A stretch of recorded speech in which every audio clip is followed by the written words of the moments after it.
Querétaro es declarada capital de la República de manera provisional por el presidente Venustiano Carranza para llevar a cabo los trabajos de elaboración de la Constitución. El Congreso Constituyente trabajó del 1 de diciembre de 1916 al 31 de enero de 1917 en el Teatro Iturbide, ahora Teatro de la República. Sus diputados eran abogados, obreros, periodistas, ingenieros y militares.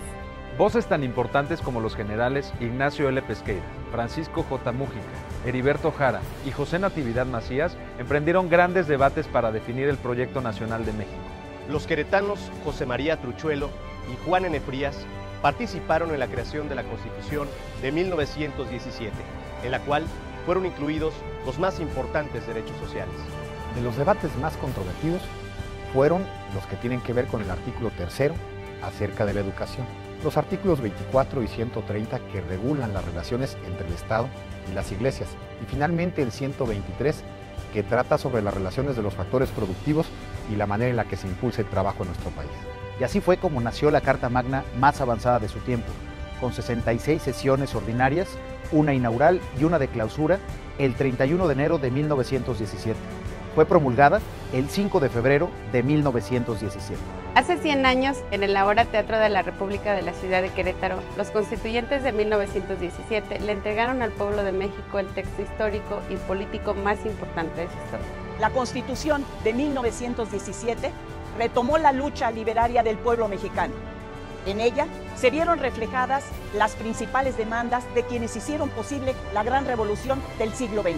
Rompió con el constitucionalismo clásico y abrió las puertas al constitucionalismo social, basado en los principios de libertad, democracia y justicia social.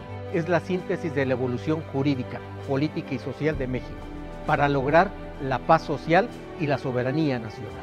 En su artículo 3 dejó plasmado uno de sus grandes postulados, el derecho a la educación, laica, gratuita y obligatoria. El acceso de la niñez a la educación laica y gratuita define el porvenir de la nación, aseveró el constituyente Francisco Mújica en los trabajos del constituyente de 1917.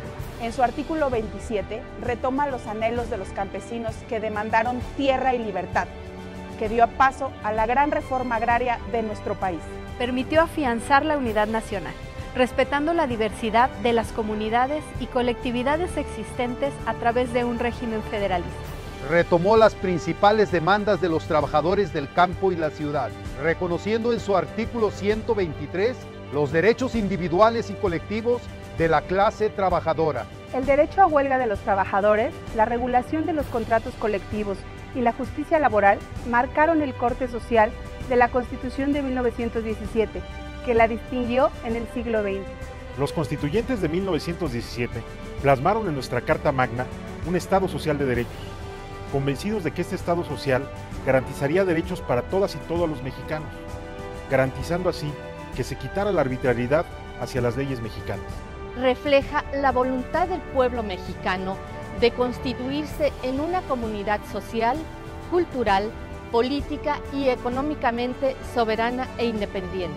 La voluntad de los mexicanos tiene dirección, porque tiene proyecto nacional. A 100 años de su promulgación, sus postulados siguen vigentes en todos los sentidos.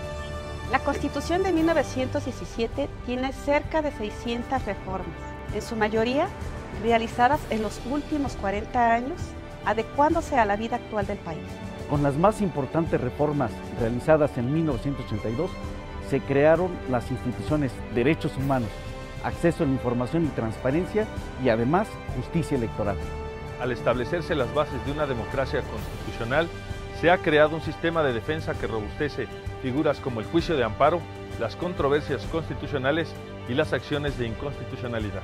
Fue reformada en 1953 para reconocer el derecho de las mujeres a votar y ser votadas, ampliando su participación en la toma de decisiones económicas y políticas en nuestro país. Los derechos individuales y colectivos de los pueblos indígenas han sido incorporados en el artículo 2 de nuestra Carta Magna. El reconocimiento de los derechos humanos en las reformas de junio del 2011 y el juicio de amparo hacen de la Constitución de Querétaro de 1917 un parteaguas en la protección de los derechos ciudadanos ante las autoridades. Citando al doctor Sergio López Ayllón, Lo que tenemos que hacer hoy es celebrar este centenario no como una mirada al pasado, sino cómo le damos vigencia a este proyecto constitucional que tenemos hoy y que plantea un horizonte promisorio, pero que va a implicar un compromiso de todos y cada uno de los mexicanos para hacerlo realidad.